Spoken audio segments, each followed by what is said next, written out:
I'd like to remind of what we have done so far. Well, as you can see, the Excel is very popular, and it is certainly one of a computer programming which you can develop for your own purpose. But it's not just for the composite, of course. It can be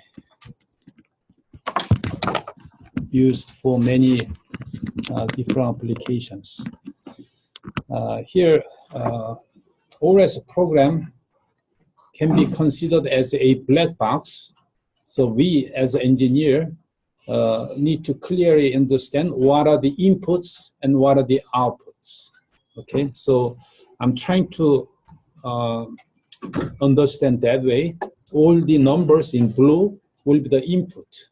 Like the subroutine, when you develop a subroutine, the subroutine will be all the black box, and there will be arguments. These blues are input and red are outputs. Of course, the understanding all the theory and procedure is also important, but more important point is that what are the inputs and what are the outputs, okay? Well, the theory on the black box, you may forget, but since you've been through once this theory, you can always refer to books and references. You can be reminded of the detail. But don't forget what are the inputs and what are the output. That makes this tool is very clear. And then also, this tool can be used for different purpose, because one of the main output is the ABD matrix, as you can see that. ABD matrix for arbitrarily given all the layup sequence are pretty much used for many different applications.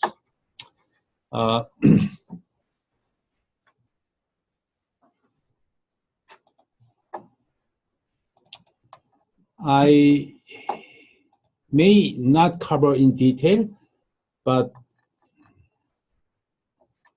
all the structures have a fundamental frequencies or natural frequencies. I'm not sure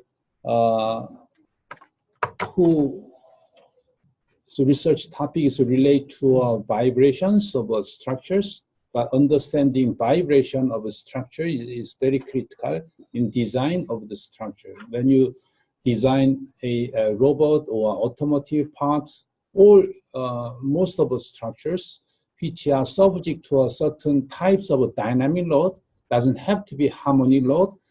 Any kind of a dynamic load can be or should be considered in terms of natural frequencies, natural frequency and vibration mode. What are the concepts? I'd like to briefly review, I mean, not this class, next week. And in this, I was trying to find a good reference, but we jumped to all the details theory. But what I can tell you is that this is the natural frequencies. As you can see here, natural frequency means that we have a plate with a certain boundary condition. It has its own frequency of the vibrations, natural vibrations. So, in other words, these structures are subject to some types of harmonic load with these frequencies, and this frequency will be in resonance. So, is understanding resonance frequency, which are fundamental frequencies, very critical when we design structures. So right now, classical laminate theory give us ABD matrix of all the arbitrarily laminate composite.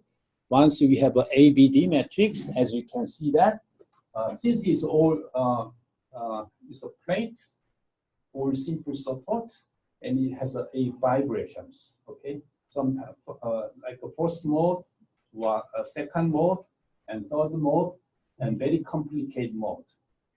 And as you can see here, D11. Now you know what are these terms: D11, D12, D26, and D22. And there could be another term like a D16, but since we are considering only orthotropic or symmetric laminate, other terms disappear. So only simple orthotropic.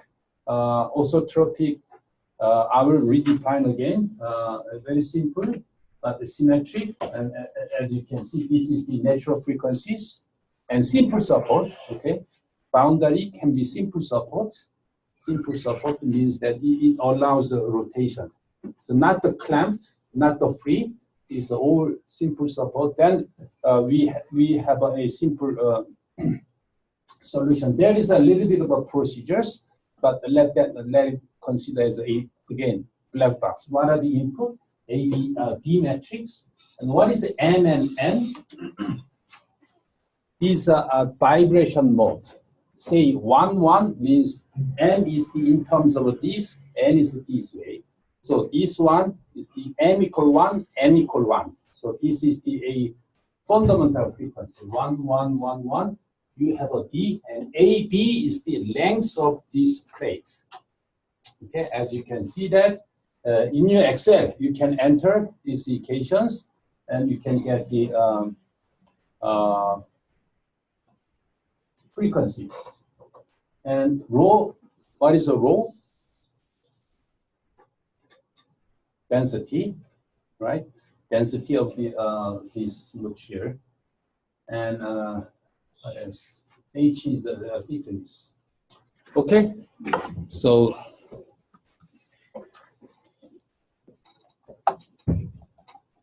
and another one is the buckling. When we study about the buckling and the structures, all structures subject to a compression load. Compression load, any structure cannot avoid subjection compression load. So we also need to consider buckling. So in general, when we design structures, we have to consider first failure index, how much safety we can have, right? Safety. That failure index is the one we're going to study right now using, for the isotropic, we consider bond mass stresses and how bond mass is close to a material strength. Similar to that concept, in composite, there is another failure theory called SAIU, which we will cover today. And then we can see that how much safety we have when we design these structures. Mainly quasi-static load, okay? In this case, N and M. And second is the natural frequencies. Okay, we have to consider natural frequencies. We have to consider buckling load, and the last one is the fatigue load. How long is the fatigue life of these structures? So those four are very important design factors. And depending on the design, there is another one, which is the how much deflection is allowed. Well, safety is okay, buckling is okay, natural frequency, everything is okay, but there can be too much deflections. Okay, too much deflection. So there should be some limitations on deflections. I don't mean to cover that one, but this is so important in general, so I like to write down here.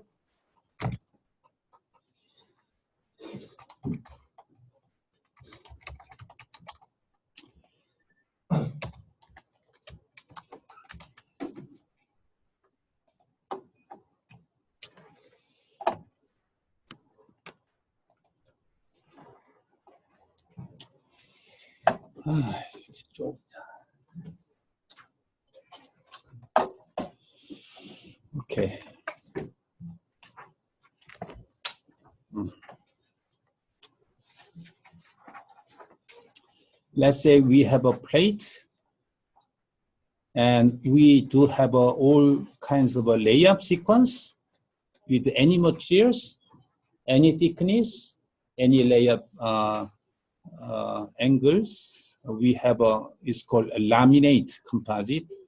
This is what we are covering right now.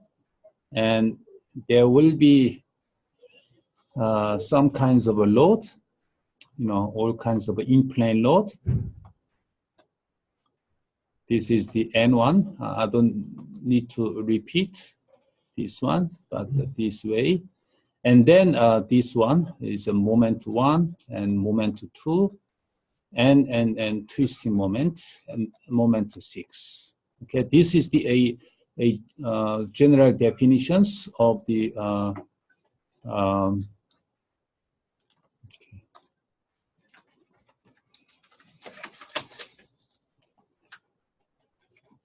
you may consider, how about the vertical load which can be applied to this plate? Yes, of course, we can have this vertical load, but this one, let's say this one is the internal load, not the external load. So we don't need to consider these pressures. Anyhow, under this 6th load, as I mentioned, we need to consider safety factor. This design criteria is pretty much generic. Doesn't need to be applied to only composite laminate.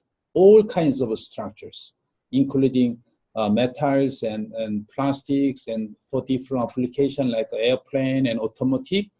Whatever structures you design, you have to consider safety factors. Safety factor, when you calculate the safety factors, say conceptually, here is the a strength.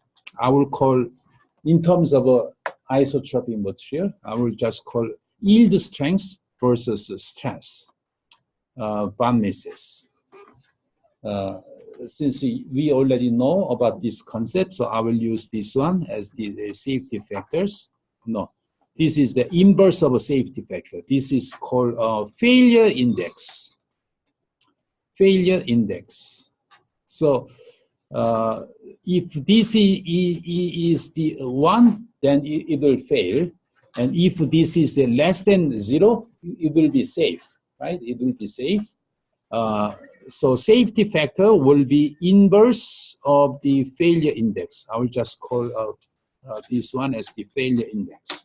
So safety factor is just inverse of a failure index. I prefer to use a failure index. If it's less than 0 is a safe, and greater than, not less than 1 safe, greater than 1 will be the fail. So this is the safety factor, and which we will cover. For that purpose, we need to define the material strength. Similar to isotropic material, we have to consider, say, stress strain curve. Isotropic case, what do we have? We have a certain linear. Linear means when we unload, always follow this line and back to original positions. Very healthy status. So we can have a repeat. But at certain point, you start have a yield, plastic deformation. We don't want to go beyond that position. And then once is ultimate low, is breakages. So nobody wants to go that point. Nobody wants to go this point. So this is the yield, and that is the ultimate load. So this yield is often used as a design index, design yield strength, which is this one. So similar to this concept, we like to study strength of the composite material. Isotropic, we only have one yield strength, sigma yield, because isotropic, it doesn't matter this way or that way, or shear load, always the one strength is needed, and which is the yield strength. So composite material, this will be a we will have a 5 independent strengths. I will redefine, but fiber this way. We are looking at own axis stress. Through all this analysis, finally, we are able to get own axis stress in each plane. Once we have that, we need to compare with this is the X, and compression will be a X prime. Well, isotropic material, same. Tension and compression is always the same. Of course, there is a Bausinger effect, stress hardening, isotropic hardening, and kinematic hardening. But in general, it's the same. And also transverse directions and tension and compression. And there is a last one is the shear strength. So this is called Y prime, and we will call S. So how many strengths we have? 5 strengths. Okay, 5 strengths, so which we will define again and compare to isotropic. We have 1 strength, but composite, we have 5 strengths. We have to measure that. We have to have that one, and we design the composite structures. Okay, that is the safety factor. This is directly from this CLT. CLT, the output of CLT is what? ABD matrix. And own axis, each ply, okay, each ply own axis, stress, stress and strain, that those are output from these CLT procedures. So safety factor, here we will use this own axis stress. And second, as I mentioned, fundamental frequencies.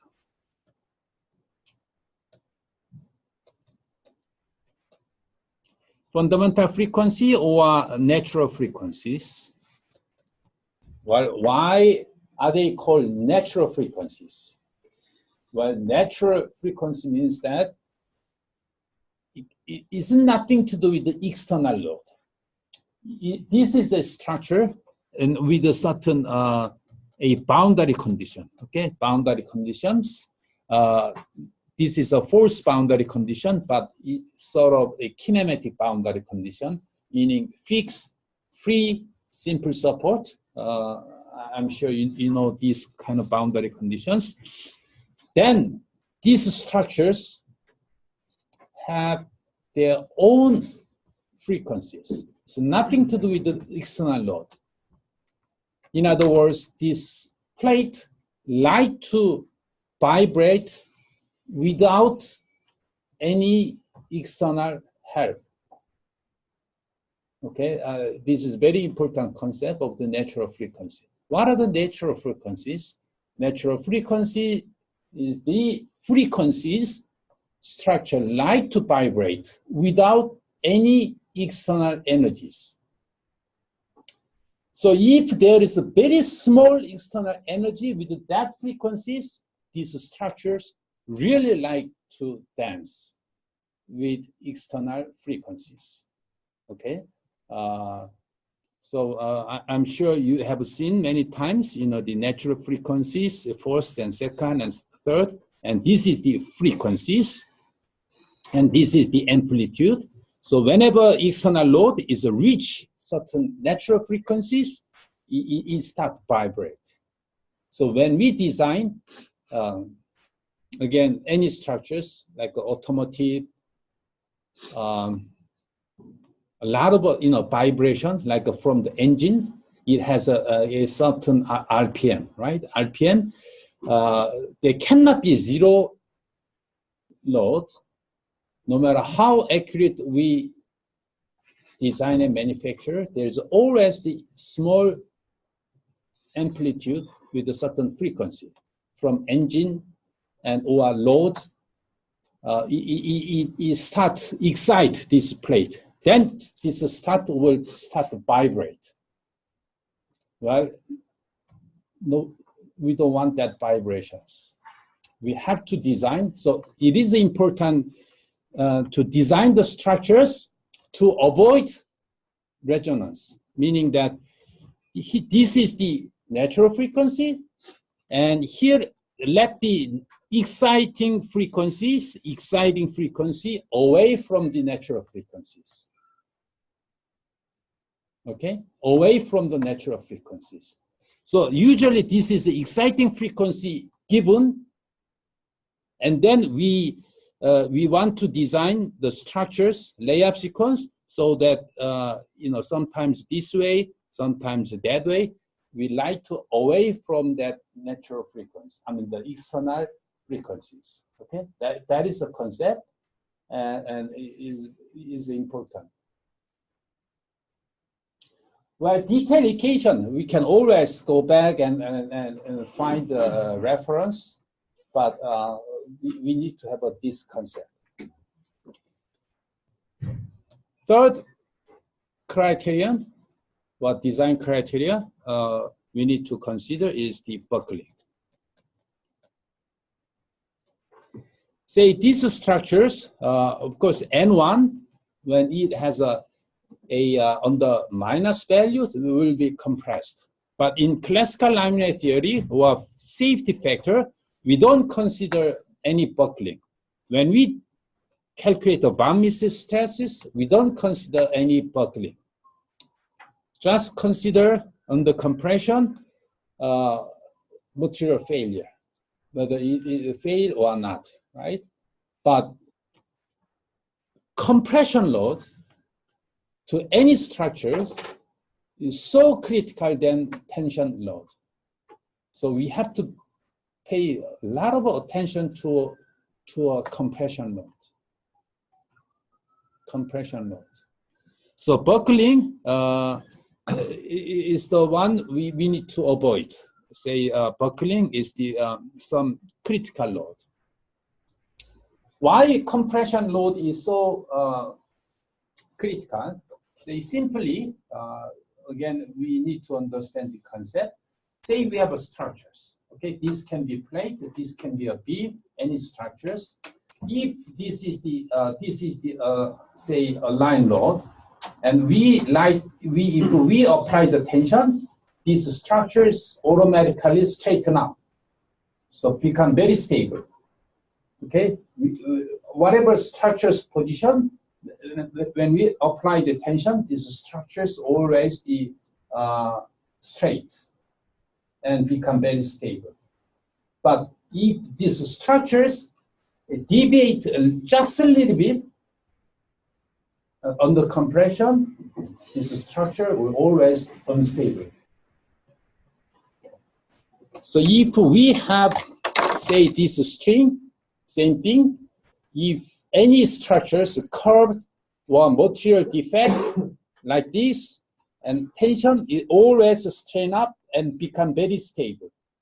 But if this structure, same load, but under compression, become very unstable, right? So buckling is the one we have to avoid as much as possible, but not impossible to avoid completely.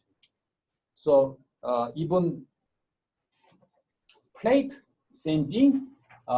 Say we have either straight or a little bit of a defect, always a tension.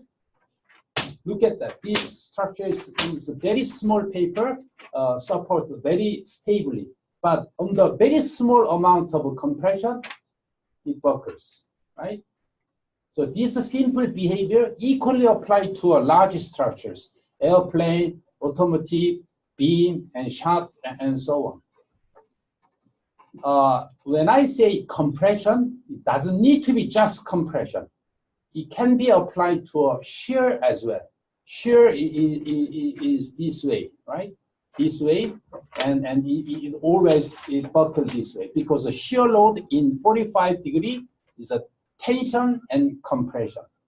So let's say we have a shaft like that. When we apply torque, to get that, it's always a buckle this way in 45 degree, because there is a compression in 45 degree.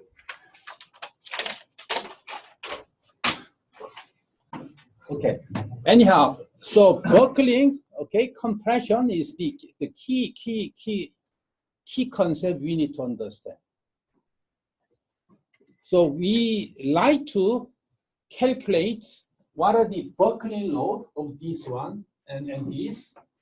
Again, once we got the ABD, this ABD will give us the buckling load. Buckling load is conceptually, there are many buckling load under this. It can buckle this way or that way or higher mode, but in practically, there's only one buckling load can exist, only one buckle this way, okay? But fundamental frequencies can be 1, 2, 3, 4, 5, and many load.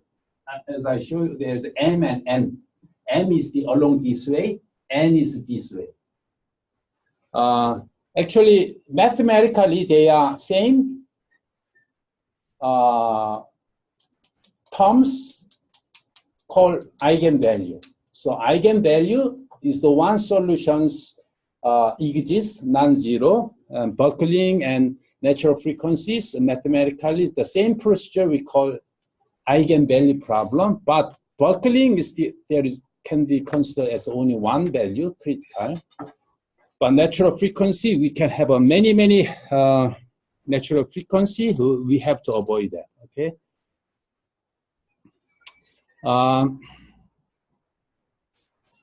I wish we have a structural design course in our department, but I should have covered that. But someday I will do that.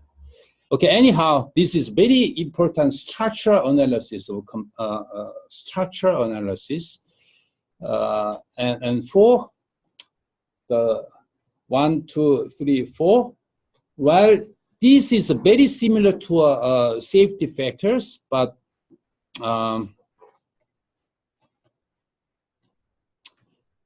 fatigue life. Say certain structures subject to a very long-term excitations with a certain harmonic. Then at the very beginning, safety factor was a 2 or failure index 0.5, while it was very safe, no failure. That's what we are considering now. But structure this is not designed for just one-time use. Needs to be used for very long time, like automotive. You buy and break tomorrow, it's no good. So you have to make sure that at least 10 years uses without, with a normal condition, without any failure, right? 10 years. Then how can we guarantee 10 years? One way is, we give a lot of safety factors. Safety factor 5. Then the company will bankrupt because too much money, or company will kick you out because you are a bad designer. So we have to know how to meet the natural fatigue life. Okay, we have to know that. That's very important concept and procedures. Okay, the last one is the deflections. Deflections has to be less than certain numbers. Let's say we design a bridges, and under a lot of the traffics and cars and then the bridge will deflect. There was it's okay, but if it's too much deflections, then it's not good. It's really bad for transportation, traffic, and so on. So that we have to consider as well. So this one typically say we call strength design, strength-based design. This is called stiffness-based design. Okay, these are two fundamental. So this classical laminate theory, ABD, is the what? stiffness. And of course, we need a stiffness to get the stress and strength design and stiffness design. But more higher advanced topic is called frequencies, buckling, and vertical line predictions. Where vertical line prediction is very up high-end design criterion, not easy, but we have to do that.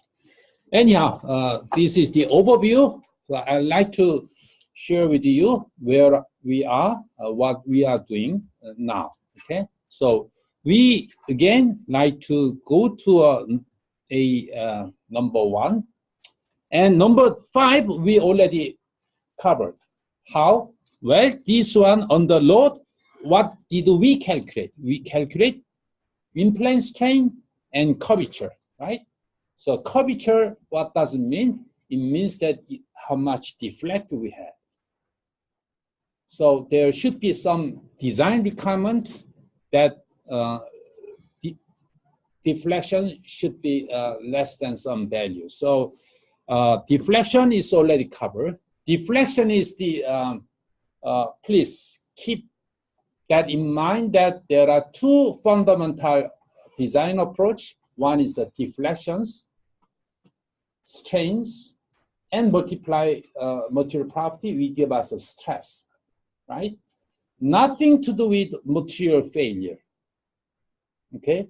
Material failure is the post-processing considering material strength. So when you solve the FEM, what's the procedures? You model and material properties and load, and then apply, and you can get the all kinds of deflections, no problem. All kinds of stresses, no problem. But now you need to go to next step. It's called post-processing. Is the strength analysis. Once you get the stress, you have to compare with the strengths and how safe the structure is. So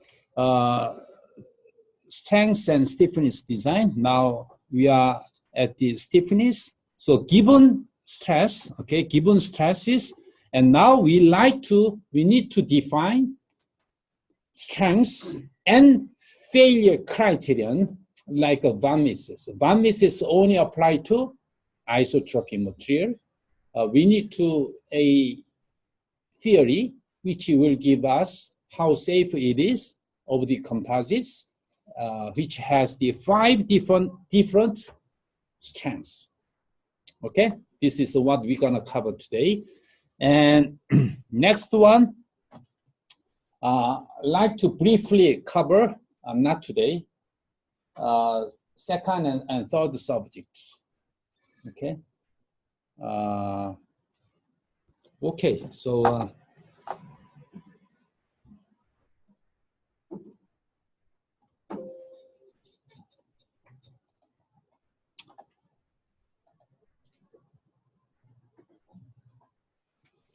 well, there is another term is called a thermal load. Okay, thermal load, because the composites can be subject to temperature distributions, and these structures will deform similar to external load. But this subject I will postpone. Okay, I will directly go to strength, and then we will come back to this thermal stresses.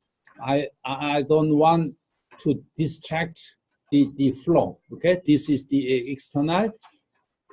Please keep in mind that temperature distribution is like the external load to structures. Especially the composite, when we apply the temperature distribution through the thickness, it may deform, it may cause a lot of stresses. So temperature is as important as the external load.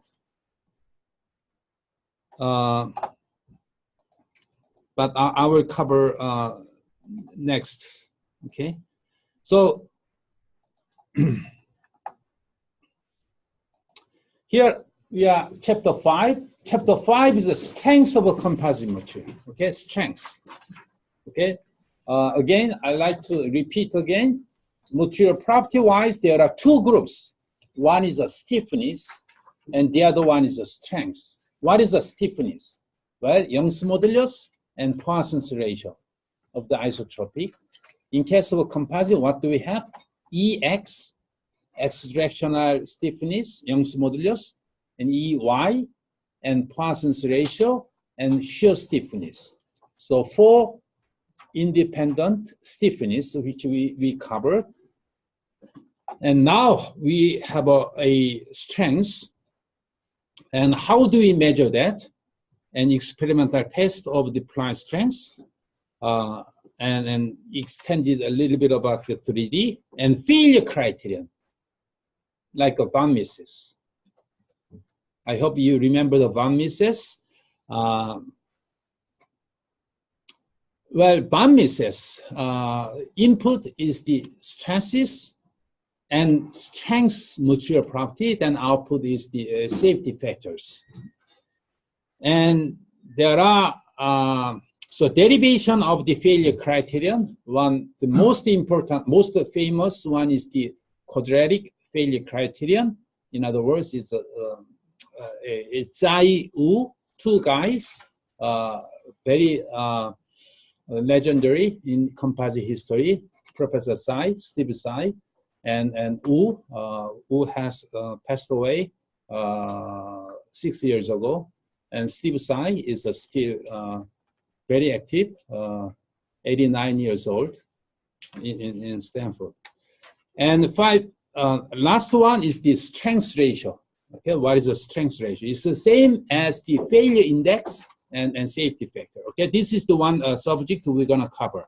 Why failure criterion? I already, briefly explained to you. Need to decide whether structure fails or not. The most important step in design procedures and helps determine the dimensions and choose material. In other words, let's say we have a lot of load to support. How we design the composite, how thick, how much angle.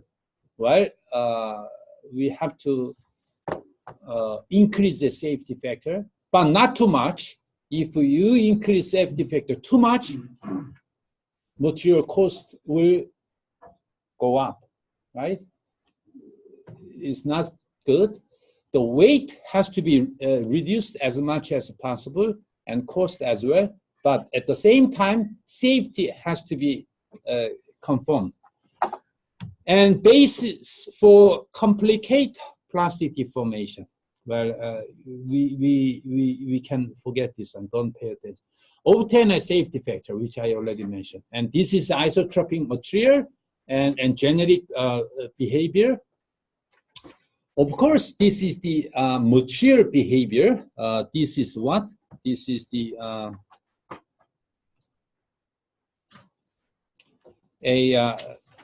this is what? Stiffness, right? Young's modulus, stiffness, yield, and this is the ultimate strength.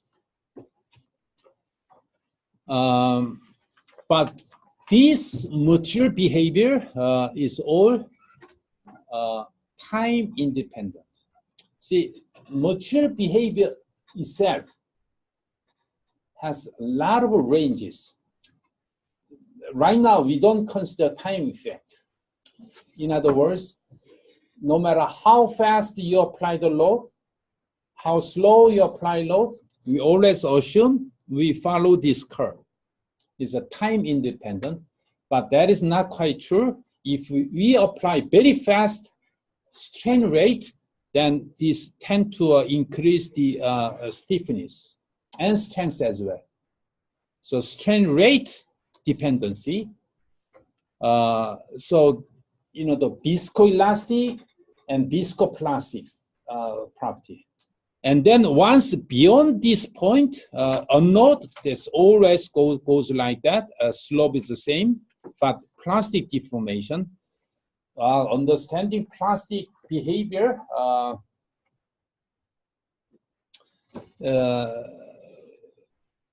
will be very usefully used in design. So plastic behavior usually go and plastic, and then from that point on, the plastic deformation increase, and unknown goes like that.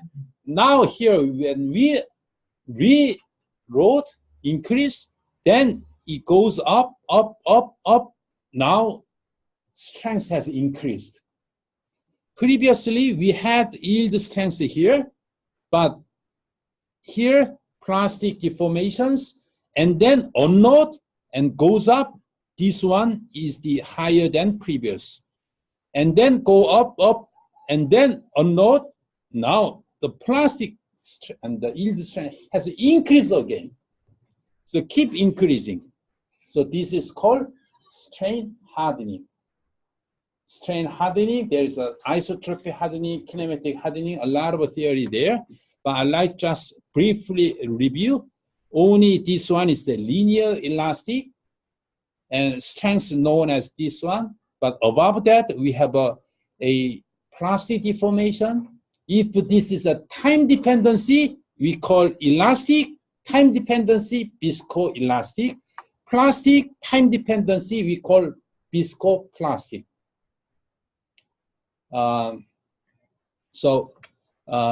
Strain rate dependency comes from time dependency. Okay, anyhow. So this is a isotropic materials, and isotropic material, this is the just brief review of the isotropic material failure. Now, we have a sigma x, sigma y, and sigma z, actually xx, yy, and zz, and sigma yz, and sigma xz, and sigma xy. 6 component stresses. This is the output from your FEM program. You calculate the 6 stresses. Now, compare with what? Sigma yield strength, and you will get the safety factor or failure index, inverse of a failure index. So these are inputs, right? This is the input. 6, too many. Let's try to reduce them without losing generality. And this one, we can calculate principal stresses, sigma 1, sigma 2, and sigma 3. So we do know how to convert 6 components, which has the shear, into a principal stresses. They are equal stress state, okay? Only difference is the directions. So it's always better to compare these 3 principal stresses versus yield strength. And while there is a certain equation, but let's just try to visualize them. This is the sigma 1, 2. Which one is 2? Well, sigma 1, 2, 3. Okay, this is a sigma 3 principal stresses. And we can think of a long cylinder. If we look at from this way,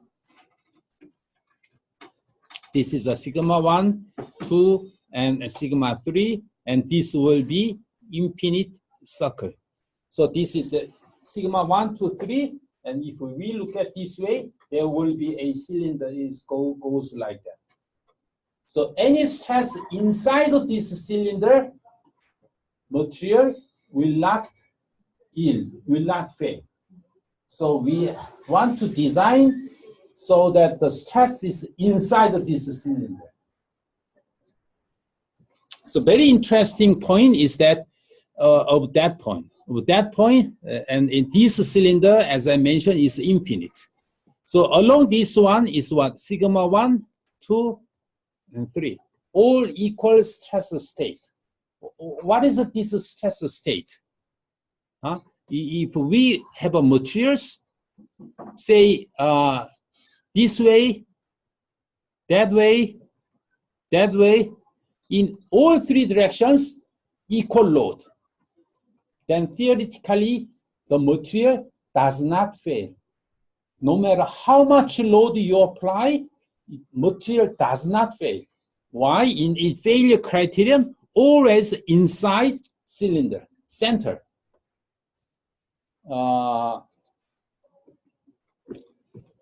So if this stress state is like a very deep water, 2,000, 3,000, there's always the same pressure in every directions. So in theory says their material will not yield. Anyhow, this is the failure envelope and developed by the Van Mises. And similarly, we have a Tresca, and rather than this circle, we have a hexa shape. So this is the another theory called Tresca. So if it's a two-dimensional case, say sigma 3 equals 0, imagine this cylinder has the cut this way, sigma 1, 2, we have a elliptic shape, right? If we cut this one, this will be elliptic shape. And this is the inside of this cylinder. And when sigma 3 equals 0. Okay, so when we design two-dimensional stress state, we like to put this stress inside. And this one is the sigma yield, and this one is the sigma yield, yield. Okay, this is the general review of the isotropic material strength design. So as long as we keep the stress inside this envelope, material will be safe.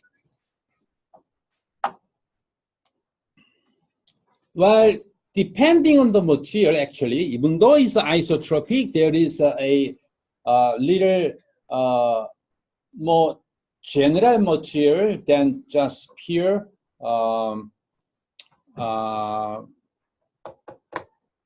it's called two-parameter failure criterion. Is that tension and compression, the behavior is different. Well, some metal behavior like that. This is still applied to isotropic material, okay? But strength-wise, tension and compression, usually tension is smaller than compression. Compressions, we have a higher value than tension. Then this one has the another theory, okay? This is a graphical explanation. Rather than this long infinite cylinder, in this case, we have a very 3D shapes envelope. Now, we like to extend this concept, okay, to a composite laminate, composite ply. Again, we have very general laminate and angles, and through all the theory and Excel program, what we can get, any ply, we can have sigma x, sigma y, and sigma s. So we can forget about the old laminate. We can just focus on these three stresses in a ply, one ply, okay? Then given is the sigma x and y and s. Actually, s is the s is the sigma xy. We just use a short notations, and we had a sigma z and zx and zy. But since we are considering only plate, it's like a plane stress state. So we neglect that one. So these are stresses which are calculated from classical laminate theory or from your Excel. And plus, what do we need?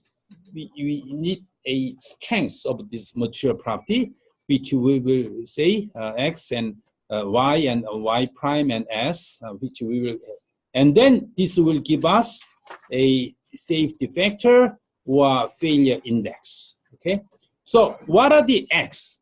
What are the x prime, y, and y prime? And here, one ply, just one ply, and on axis, we fiber directions apply load, and this is a stress and strain, and we apply,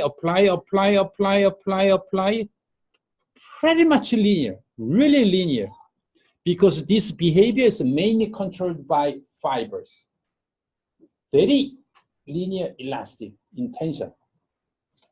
So this stiffness is really high, could be more than steel, but this weight still is what? Density is a 7.5 or almost 8, but this density is like less than 2, 1.8, and very light. But the strength is as high as steel, and stiffness is also as high as the steel. So anyhow, this is the stiffness we studied, and then really it's linear, and then boom. If you have an experience, when you test, it's really, the fracture sound is really loud, and it's like explode, and all the fibers are suddenly broken, and this is very high, and this one is called a tensile strength in longitudinal direction. In fiber direction, we sometimes call longitudinal directions. Okay, so this is, okay, let's consider it's X. And remember, compared to elastic, I mean the isotropic plastic behavior is like that, right? But in composite, especially if the fibers does not show any plastic, does not show any time dependency, pretty much linear and then break. And so this one is the X. And also, it is important to understand epsilon failure in extractions. This is a failure strain. Failure strain. Is this one, what is the dimensions? X, dimension of the X. What is the unit? It's a Pascal, right? Pascal, or megapascal, or gigapascal. Usually this guy is the gigapascal, and we use this one as the megapascal, but it is all Pascal. So depending on the material, it's not easy to remember all the numbers. But this failure strain has no dimensions, dimensionless. So we engineer very easy to remember. So metal, say 0.2% or 1% or 2% is start plastic. And so always good to remember this range of value could be 1 or 1 to 3%. That is then material phase. So anyhow, this is the X direction, but people more familiar with stress and strength, but I personally prefer to remember the strain. Okay, so this is the X. Now how about the X prime? X prime. Prime is the same direction, but in opposite direction, compression. So compression, we don't consider buckling, by the way. This is just purely material behaviors and local compressions, and we reach the point where material fail under compression load, which is called X prime. Okay, X prime. So carbon composite, carbons, X are very much larger than X prime, usually. And glass, carbon, actually composite, epoxy, or glass epoxy, X prime pretty much similar.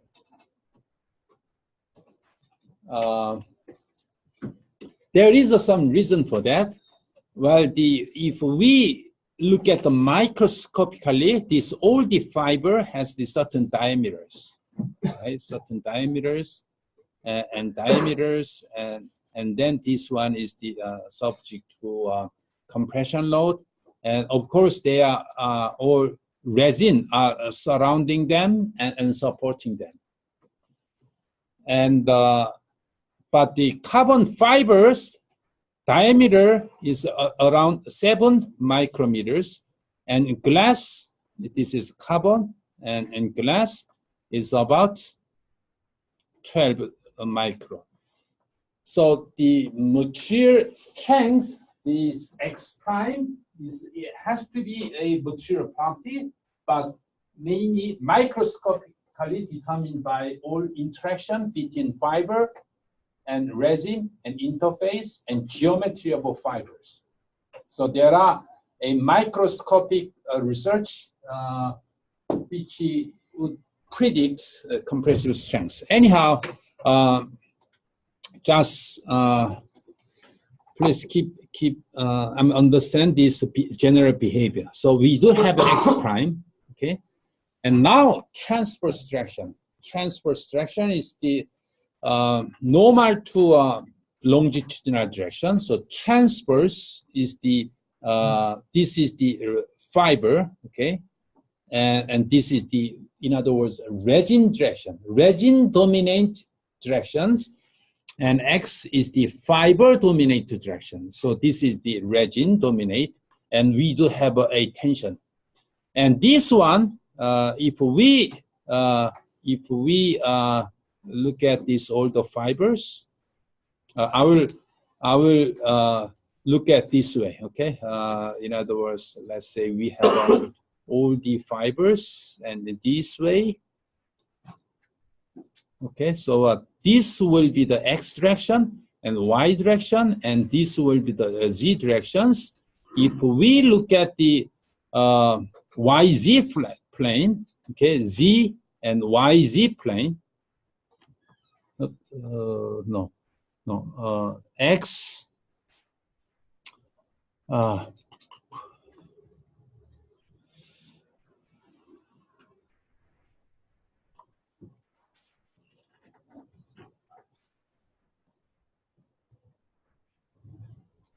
okay, YZ plane, okay, YZ plane means we are looking at from this side.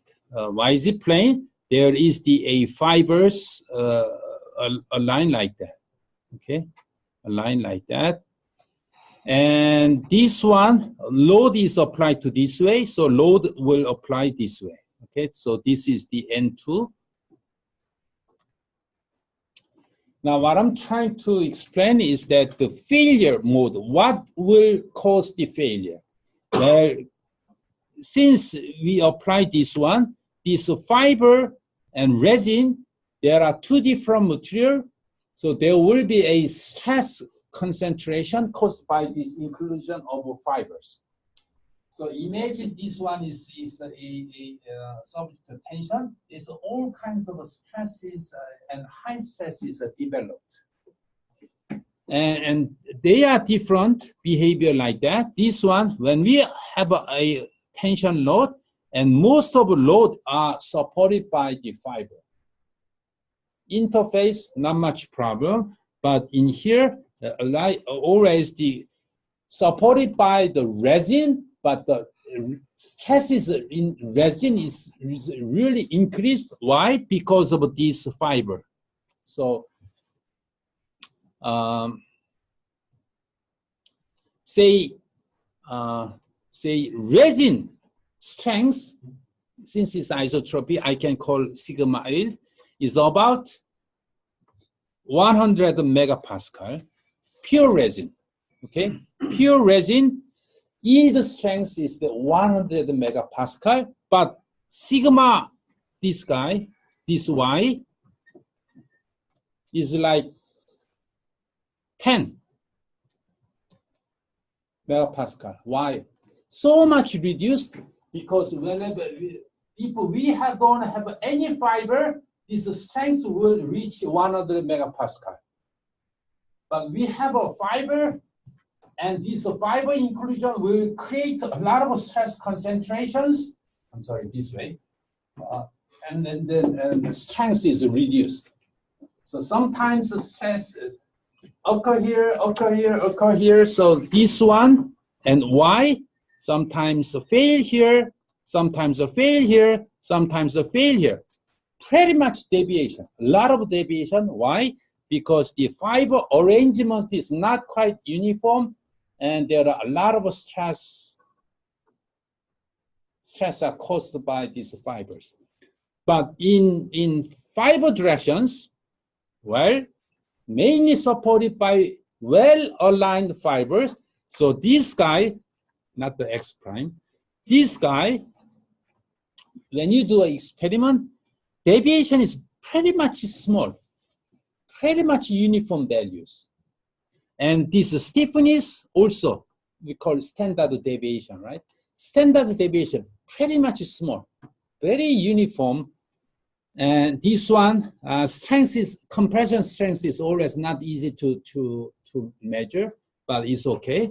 But Y is a very wide range of the values. But EY is okay. EY is pretty much the uniform value. Why? Because stiffness, okay, I emphasize the stiffness and strength, right? Stiffness is always the average behavior of the structures. Average behavior, homogenized behavior. So no matter how these guys distribute, always average behavior. So this is a pretty much uniform, but strength always occur at highest defect. So strength could have a lot of deviations, more deviation than stiffness. So anyhow, it's good to understand this concept. So Y has, look at this value, very small value. So when you design the composite, the very important point is that reduce this guy, the strength. I should not say sigma N2. I should say sigma Y, right? Sorry. Sigma Y. We have to reduce sigma Y as much as possible. And that is the one key idea of in design of composite structures. Reduce the sigma Y as much as possible, and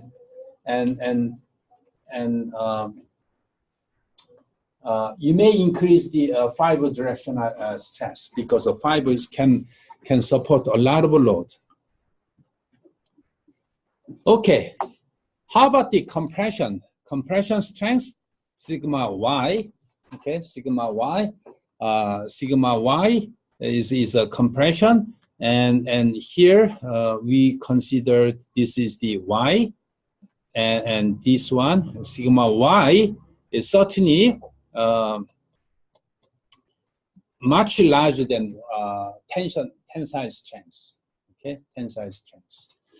And if we look at these cross sections and fibers like that, and compressions, the failure is pretty much in 45-degree and shear mode. Well, there is some reason for that. Well, simply the compression in 45-degree, there is a highest shear load. So Y prime is another independent material properties. Okay. And last one, not the least, very important behavior is the shear strength. Shear strength. Okay, shear strength. And we have a shear sigma s. Okay, sigma s could be positive or negative. So material fail. If we look at this microscopically, there is a interfacial stresses exist between the fiber and resin. And so if we do an experiment, we have a sigma s and sigma epsilon s, and we have a stress strain curve. But this one shows a lot of nonlinearity. Okay, nonlinearity. And positive direction and negative direction, well, this is the same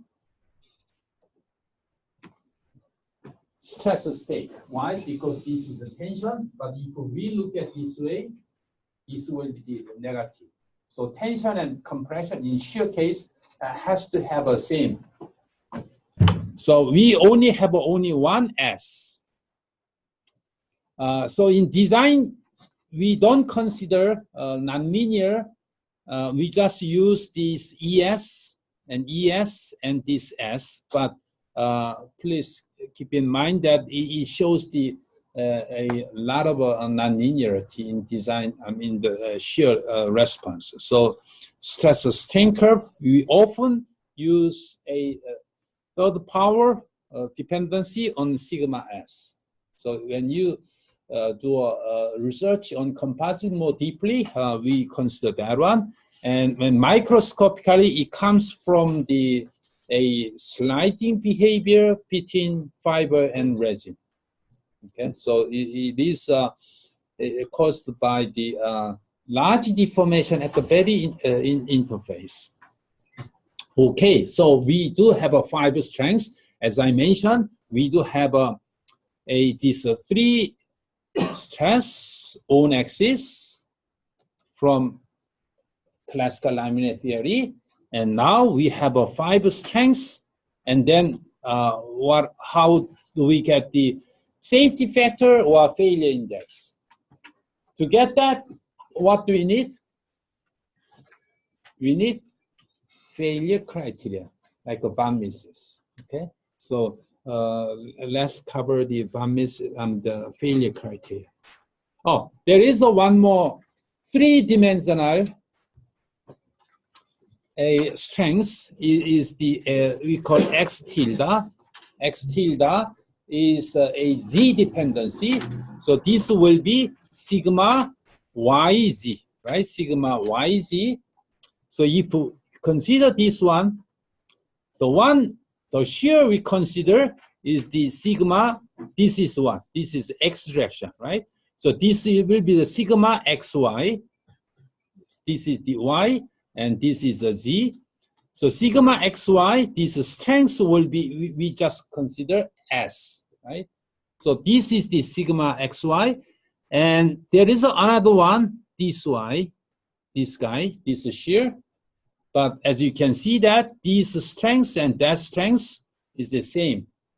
So this one we call sigma what XZ. So this is the strength S.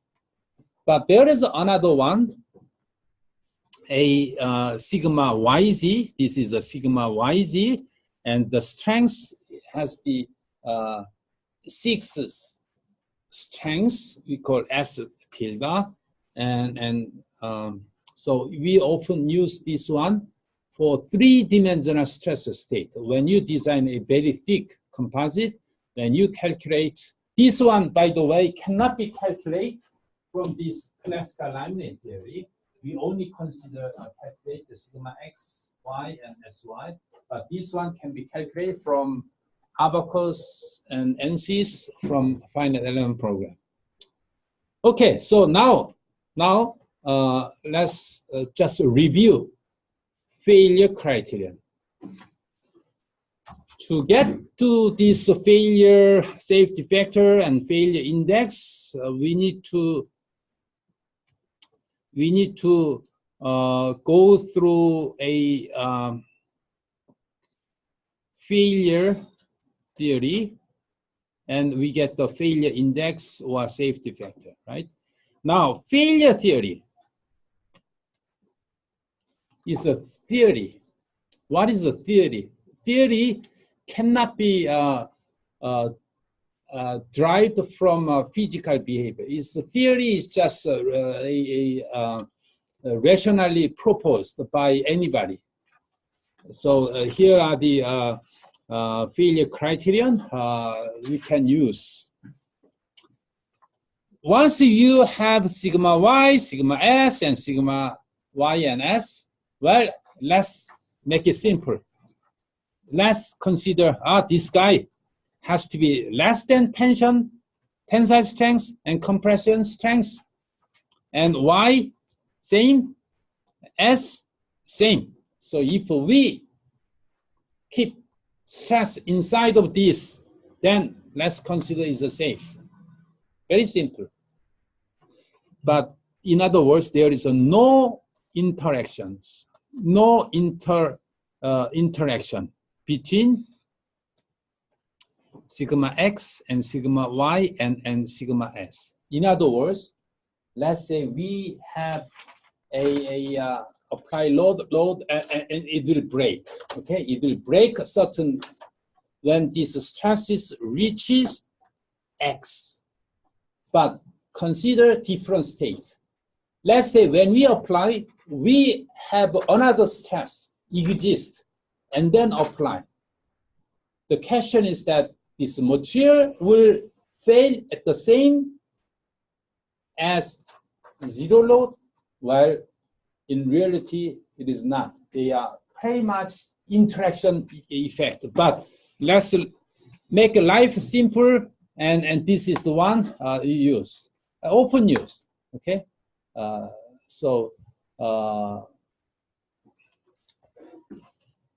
well, you can freely use this one. It's called simply maximum stress criterion. Well, I don't like that. I like to use strain criterion rather than stress. So what is this? Well, this is the failure strain tension, and this is what? Compressible failure strain. So this is the x and epsilon y and epsilon s, and we have a failure criterion here. Epsilon x and epsilon y and epsilon s. If we consider 3D epsilon s, you need to consider as a box like that. So this is the maximum failure, maximum strain criterion.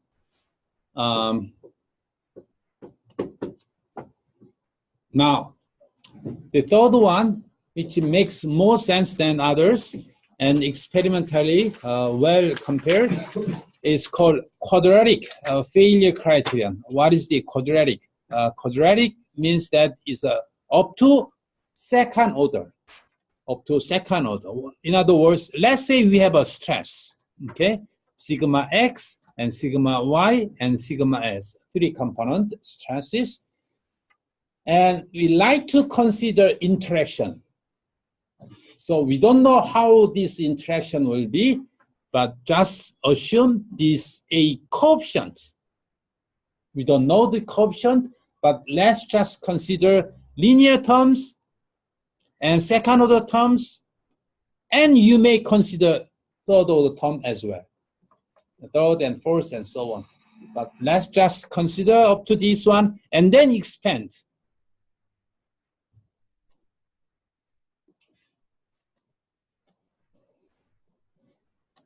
Okay, this is a starting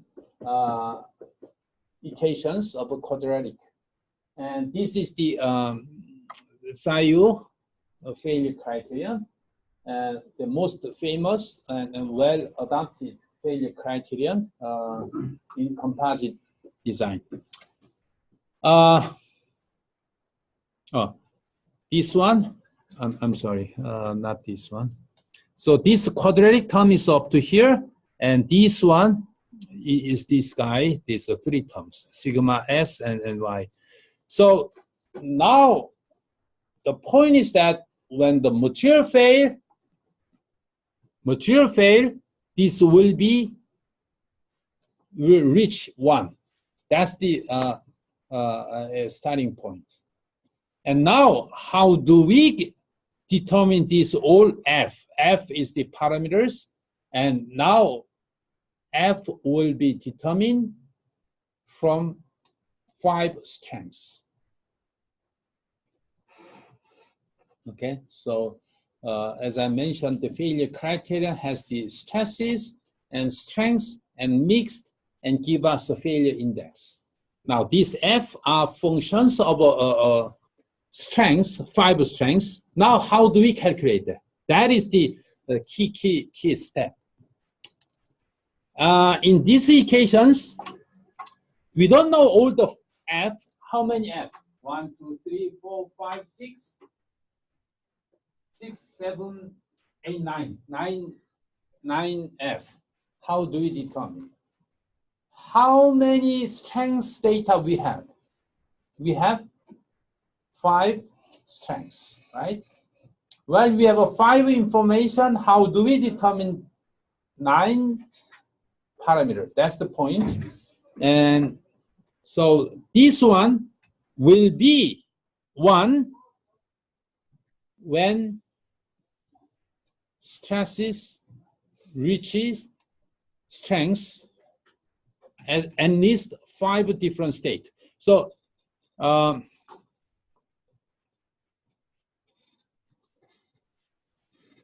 let's say we can consider this and this. I mean, this means that others are 0 and others are 0. And this case, sigma x and sigma y equals 0. And this, and sigma y, and this, and that, and that. Oops. Sorry. So this is the not the strength condition. We have a 1, 2, 3, 4, 5 strengths, and each status will make this value equal 1. Why? Because this material makes the material fail, right? And another observation is that shear strength is the same in plus and minus. So plus and minus, the solution should not change. So as you can see that this guy and that guy, and if we change the plus and minus, this should not change the value. So this term has to disappear. And also this one, plus and minus, should be independent of a sign, so this will disappear. So already 3 terms are 0. Okay. Now from these equations, let's put this condition into here. This will reach x and others are 0, 0, and here is a 0, and 0, 0, and here is the another x and 0, 0, right? So tension, x directional tension give us these equations. Similarly, compression give us this, and y directions tension give us this equation, and shear, and these equations. So how many equations we have? 1, 2, 3, 4, 5, and we had 5, 6, 7, 8 conditions. Well, we had 9. One is missing, but it's good to determine this f in terms of x prime. So we solve this all the equation. Not so complicated. We can easily calculate. Okay. So please remember these parameters in terms of strengths, and then put that into original equations, and now instead of f, we have this and so on. We got these equations equal 1 when material fails. One term still missing, unknown, is the fxy. That is the interaction term between sigma x and y. So here is the a key step. If all material become metal-like isotropic strengths, then this will be all sigma yield. So these equations, for that purpose, fxy is not the independent, can be determined from x prime, y, and y prime. Okay, so again, this equation will be Von-Mises-like failure criterion if all strengths are become isotropic metal. So this condition will give us this xy, which is no longer independent. So now we got every equations. Okay, so every equations, and this one, we plot this xy plane.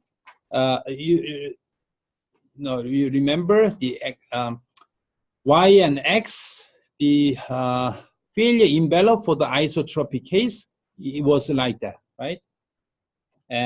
But now we have x is here, and y prime, x prime is here, and y is here, and y prime is here. This is still enclosed domain, but the shape is pretty much changed.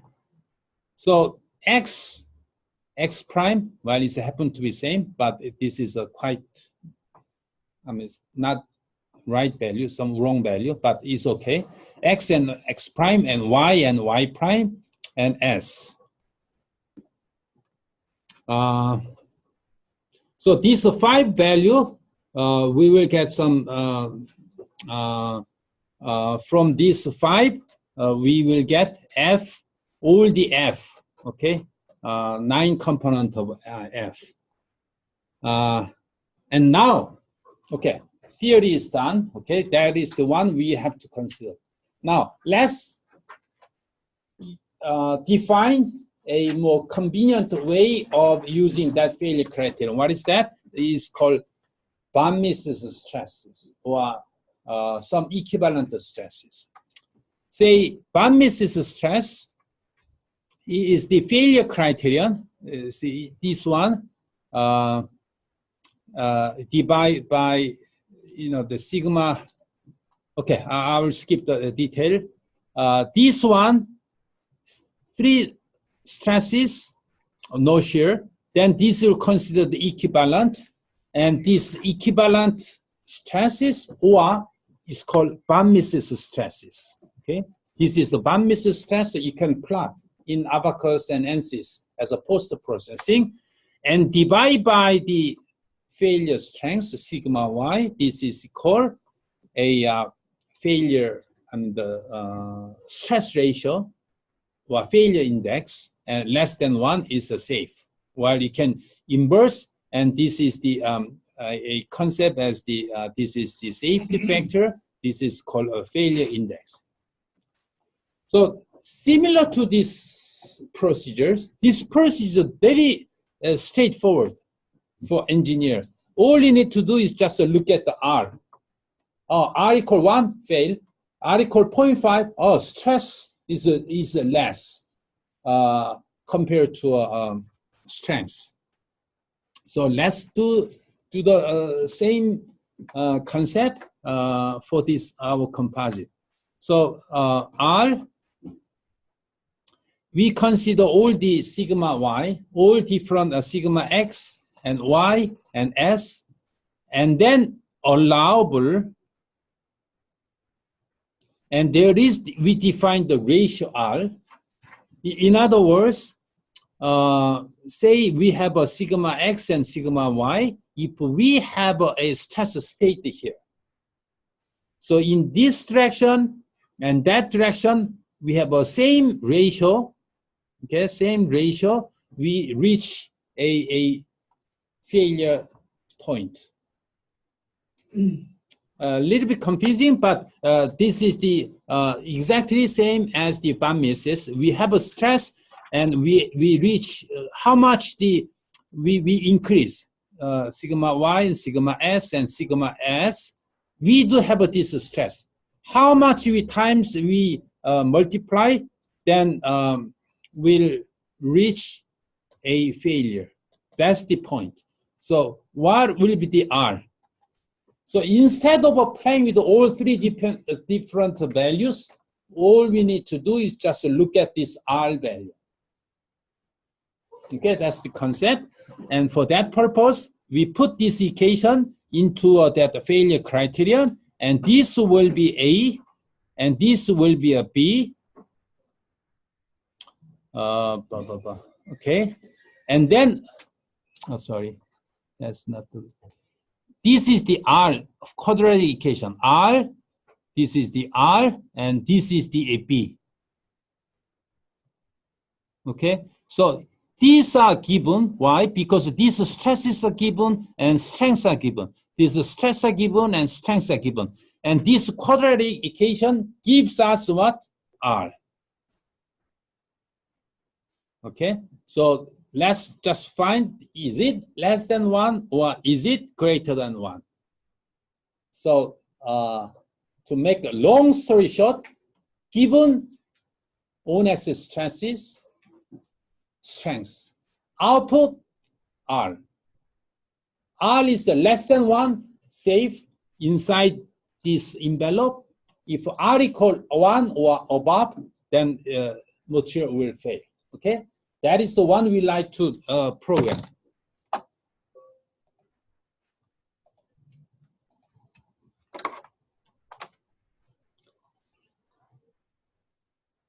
Okay, 15 minutes more. Okay, sorry not to have any break. So as you can see that, what do we have? We have a sigma x, sigma y, and shear stress at the top and bottom. And I didn't say much about this concept, but when we have a ply, just one ply, and fiber goes like that, the stress may be uniform like that, but in more generic, it can vary, top and bottoms. So we consider top within one ply, okay, within one ply, and top and bottom stresses. So even one ply, we consider top, is it fail? Bottom, is it failure? That is the one we would like to do that. Okay, that is the. Okay, so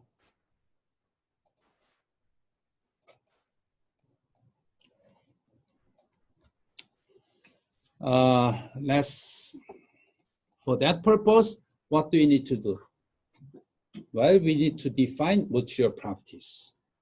Go back here and let's establish the material database, which has the now X and X prime and Y prime and what? S. Okay. This is the one value we already have, and say T700. Well, T300, T700. We don't use the T700 these days. T700. What is the X? We don't have it here, but we can just roughly guess.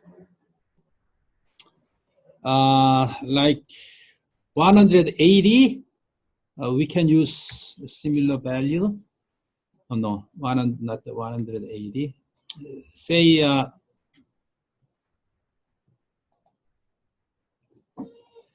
say here, less. I mean, the strength will be similar to a T300 here, and the X is the 1,500, and I will use this is 1,000, and this is the 40. I mentioned 10, but it's above than higher than 10.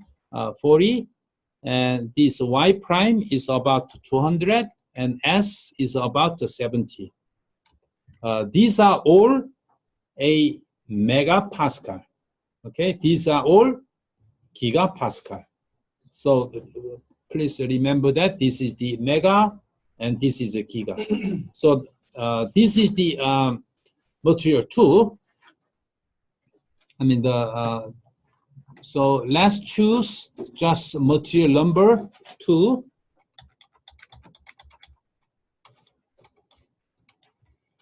And then thickness and angles are okay, and Young's modulus has chosen from this database. And now I'd like to add here and extend. This is the on-axis stiffness. Let's break down this one.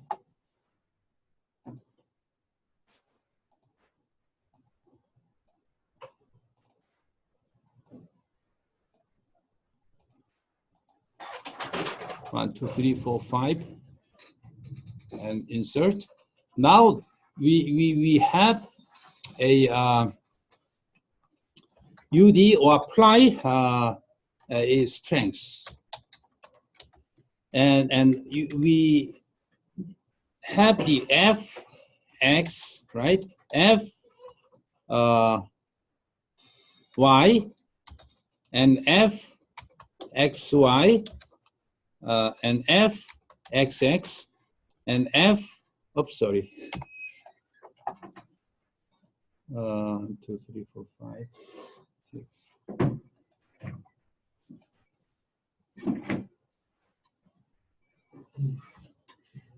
We have to start X first. X and X prime and Y prime and S. That is the strength. That is a strength.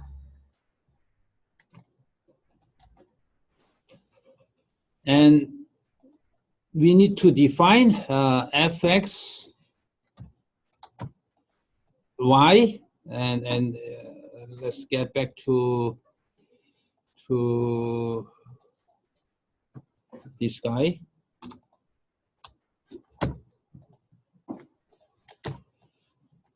And Fx, Fy, Fxy, Xx, let's put them order, Xx, and Yy,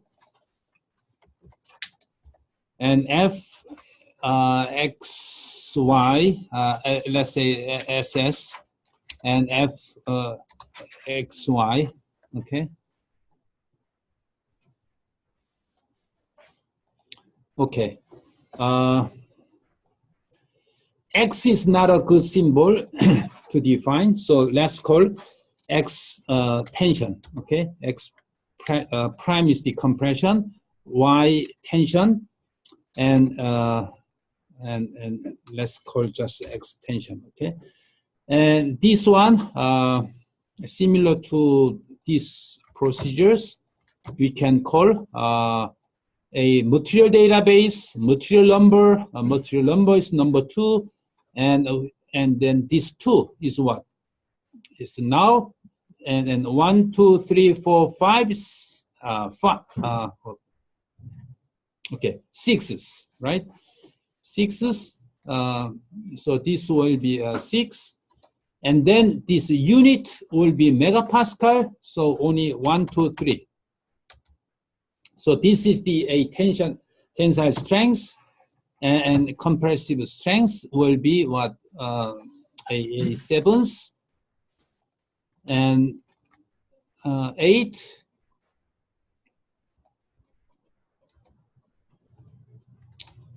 and y prime 9 and 10.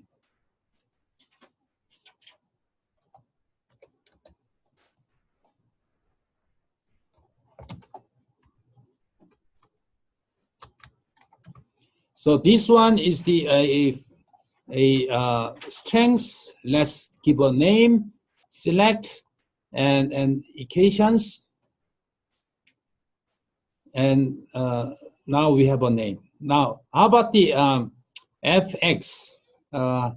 Remember, fx is this one. So this one equal 1 over x tension minus 1 over x compressions. Right? This one, not the x compression, x prime. So this is the index, and fy is this one. So this will be a y and y prime, and fx xx is what?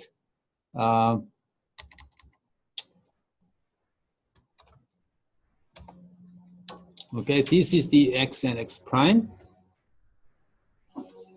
And y, this will be a y and y. And fss is the here scale. So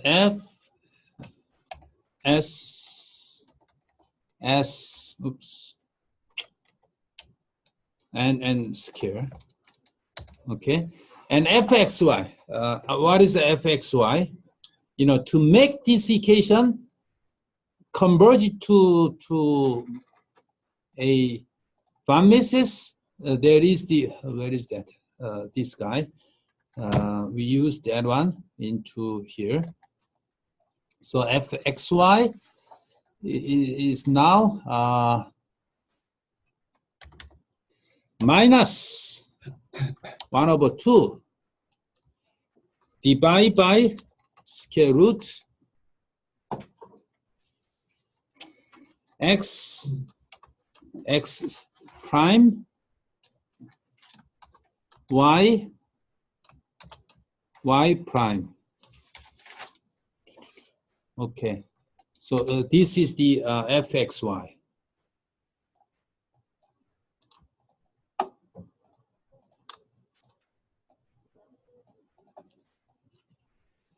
So now we all defined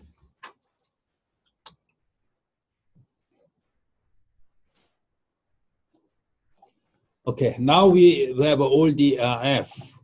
Next step is to calculate the R. R again is defined as this this value and okay, this one. So R is like that. And what is the A and B? Well, A and B is this one. Okay, A and B is this one. So let's copy this one and that. At the very beginning, I bet at the very end, because we got all the 3 components, right? And then let's make a insert rows here, and let's consider A, okay? A, let's call AF for the indicating failure, BF. What is the AF? What is AF? AF, you know, this one, AF is equal, this is the old summation, fxx, xx times sxk times xxk. You know, this one is I and j is from all ranges.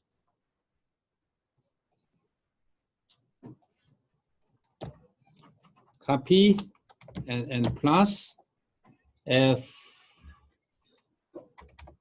y and y and y and plus this is SS, this is S, and this is S. So these are, as one more term. One more term is the fxy, x and y. Okay, so this is the A value of this. And now what is the B value? B is fx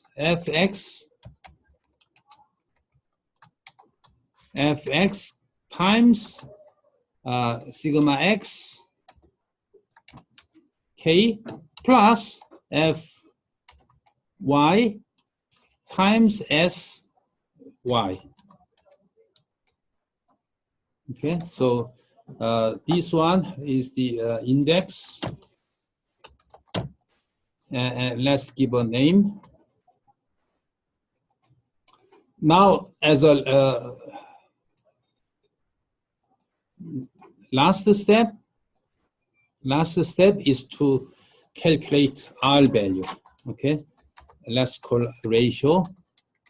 R is the this one equal minus a B. We call, instead of B, we call BF, and plus square root and BF square plus 4 times AF divided by 2 and divided by AF.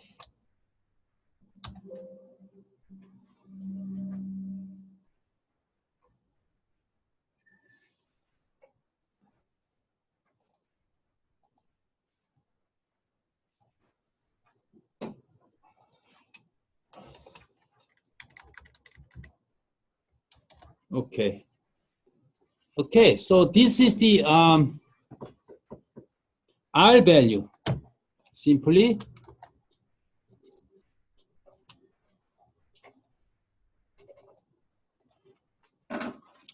R is too large. I guess how much the stress we apply, M1.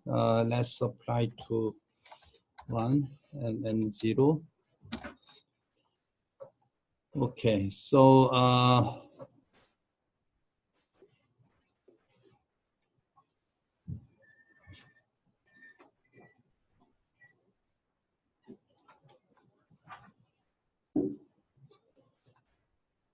so the procedures and steps are right. So this is the R value, and let's get this one for the bottom plate and top and bottom, and we copy and paste. And here we, instead of a K, we use the K1. Okay. So let's just change K to K1.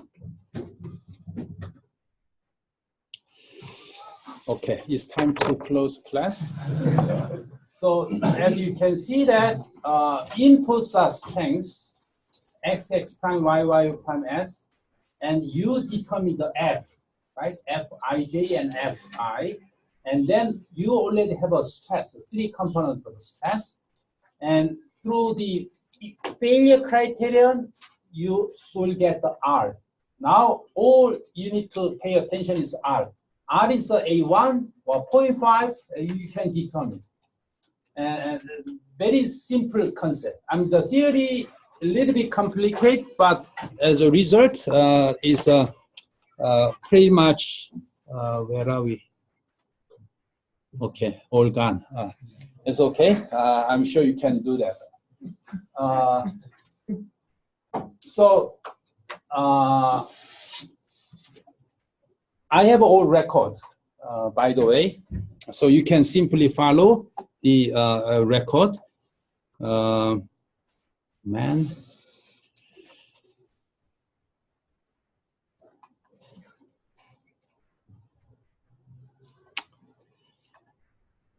Any questions?